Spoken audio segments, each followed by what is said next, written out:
Hello, friends. I'm coming at you once again from Remington's annual conference.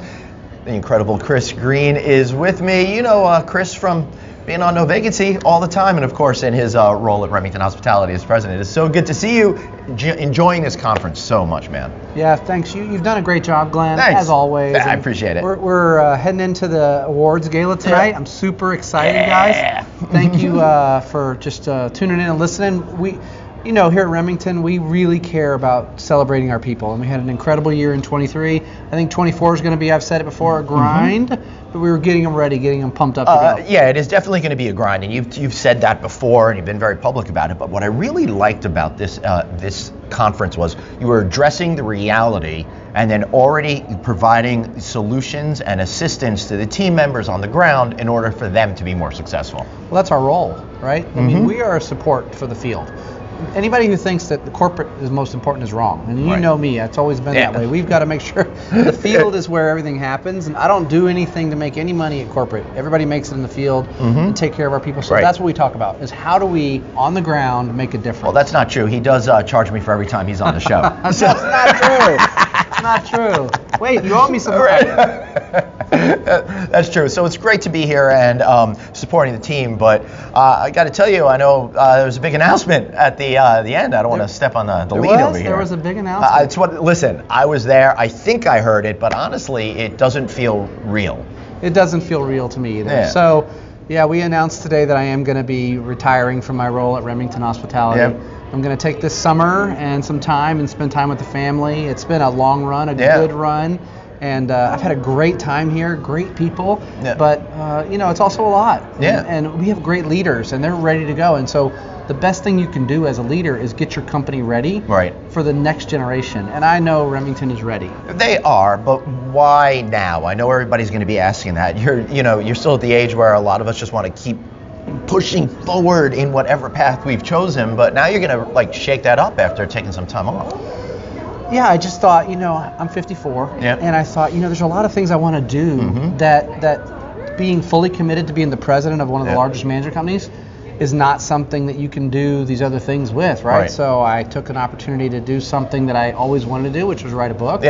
And I want to do some public speaking. I want to do some traveling with my wife and kids and family, and I'm looking forward to that. I told my 11-year-old, she said, "Dad, this is going to be so weird having you home." I said, "Listen, we're going to have the best summer ever." And I've been working since I was 18, Glenn. So that's a long run. I'll tell you, it is so exhausting getting out there every single day. And you've been flying and putting your all into it. But I'm sure it wasn't an easy decision to come to. No. Even though in 6 months from now, you're probably going to feel like you're in a really good place.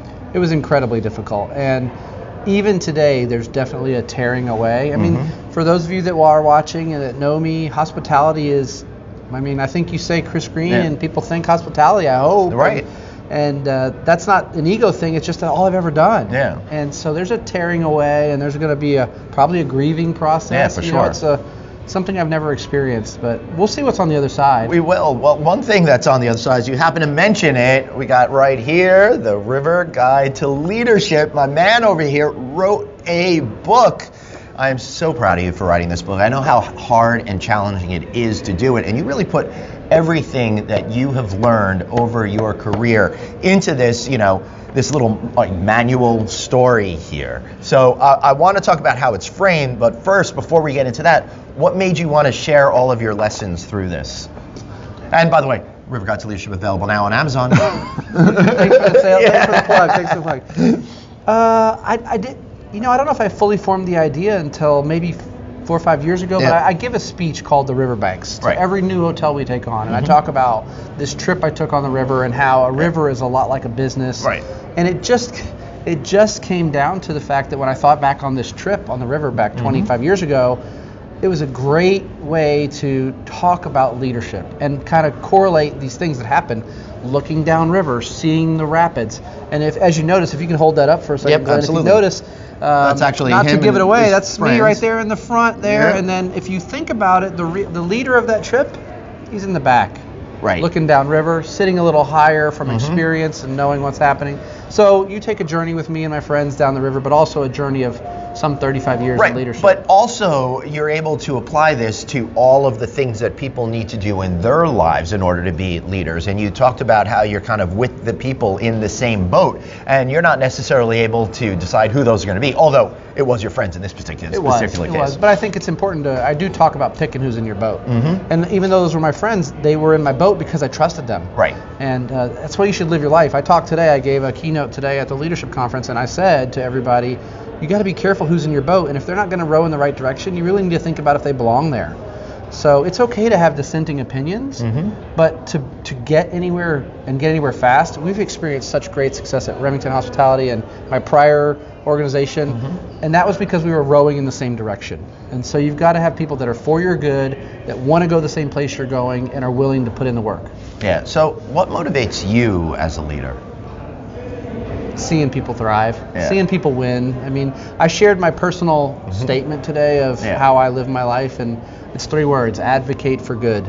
And I think if you really drill down into advocating for good, whether it's for your family, for the world, for others, for your associates, how can that be wrong? If I'm out for your good, and I think if somebody asked you, if was Chris Green for your good, what would you say?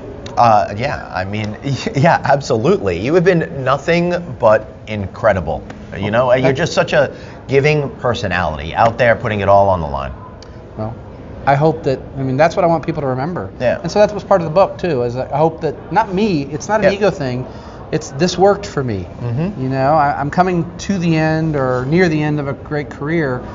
These things work, so hopefully they'll work for somebody else. Yeah, they will. All right, so what advice would you give to people that are coming up and through their careers to be able to, ascribe to the way you like to lead that'll help them, become a leader? Know yourself first. You've really got to be authentic. Yeah. And I think a lot of people today, we're even forced into thinking that you've got to be something else. The Instagram culture and the comparison culture. You got to be who you were made to be, because living in conflict with yourself, you won't ever get where you want to go. So let me just put one pin in that, because the more authentic I have allowed myself to be, the more successful I've become. And I grappled with that for a long time, because I thought that we were supposed to be something as opposed to being someone. You were made to be exactly who you are. Right, but it takes a little while to get to understand and accept that, I hate that, though, so that's my goal. If you can read my book or you can listen to these podcasts and short circuit that and do it I didn't learn it until I was maybe late 30s. I mean, truthfully, I was pursuing who I thought I needed to be as a hotel leader and a good GM and a firm guy. And until I started leading with my heart, which is how Chris Green is wired, that's when I saw success. And I wasn't even pursuing success. I was just trying to be authentic. And then success came. Yeah. So that's my biggest tip, is figure out who you really are. Look in the mirror and tell yourself the truth, and then go be that. Right. What else? Well, you got to crush it. I mean, that's the thing. So if you're going to be in hospitality, you do have to put in the work. Yeah. I mean, there's no way around that. You've got to be willing to. You really got to be the guy or the lady that says, we need somebody to run the banquet on Saturday night. Got it. We got somebody that needs to go meet this client. Got it. We need someone to learn the new sales process. Got it. But you can accelerate. There's never been a time in our business when you could become a GM or a VP faster than today. In my day, it took 4 or 5 years if you were really good, to become a GM, and then another 5 to 10 years to become a VP. Now, I bet it's half that time if you're really committed. So. Right, and if you want to be successful in anything, you have to put in the hard work. And the hardest part about that is you don't necessarily see the dividends right away. And we're in a very instant gratification kind of universe. So it's hard to say, I'm doing this today for 5, 10, 15 years from now. Yeah. I think the thing that short circuits people, and I see it all the time, is, followership is a form of leadership. Right. And so being a great follower, even if you don't like your boss, I got this great advice from somebody. I think it's in my book. I think it says, you're learning whether you're always learning, good or bad, right? And so you should have a notebook that says, I'm learning this, but I'll never do this to my people. That's still learning, but you still should follow, and you still should learn, and you should pour into that job until such time as you have another opportunity. Because if you're the person that constantly complains about, I don't like Glenn, he's a bad boss, you're definitely not going to be considered for the next role. But if you're the person that's like, I don't think Glenn's the greatest boss, but I'm keeping that internal, and I'm just going to crush it for Glenn. Right. You're going to be an irresistible force for promotion. Yeah, right. And then you might have a different boss that actually treats you right, unlike me. You know, just as my team. Yeah, you know what work for Glenn. His team, right? Yeah. All right. So, is there any other points that you want to make before we move on to the next thing? No, I think I'm good. Yeah. I think it's the greatest industry. I'm just so thankful that I was in it and have had to experience it, and being at conferences like this, seeing 300-400 leaders at a place and celebrating them is just, it's life-giving and exciting and makes me proud. Are you worried that you're not going to be able to figure out how to relax? Yes, and so is my wife. Right. So I have a hard time relaxing already, so we'll see what happens. I'm going to try. I don't know how it's going to work. Yeah, I don't know, but I'm excited. Any final thoughts for our friends out there? Thank you, all of you guys. I mean, I got to spend the pandemic with you and I think that was cathartic and life-giving to me to be able to talk about it. And just thank you for letting me have a voice. Who would have thought the child of a military enlisted man and just a small family would have had the opportunity to be part of such a great business and have a voice in something so special. So thank you to you, my friend. Thank you. You're an absolutely amazing person. I don't think I could have gotten through the pandemic without you. Seeing you on the show 2, 3, 4, it seems like every single day was absolutely amazing. But more importantly than that, I've really enjoyed the friendship that we've created over all these years over here. I'm going to miss seeing you on the road at all of these events, but I know that we're always going to be in touch, and I know that you're probably going to be in a much happier place than waiting on a buffet line at a conference. I appreciate you, Glenn. You're an amazing human being. And thanks to all of you guys. And one thing you could do is make sure you get this book. I absolutely loved it, and you can too. And I'm not just saying that because my name's on the back of this thing. All right, thanks everybody. Subscribe to No Vacancy. Do all of that kind of stuff. And shout out to this guy over here. Tell him how amazing he is, and thank him for everything. We love you guys, and we'll see you next time.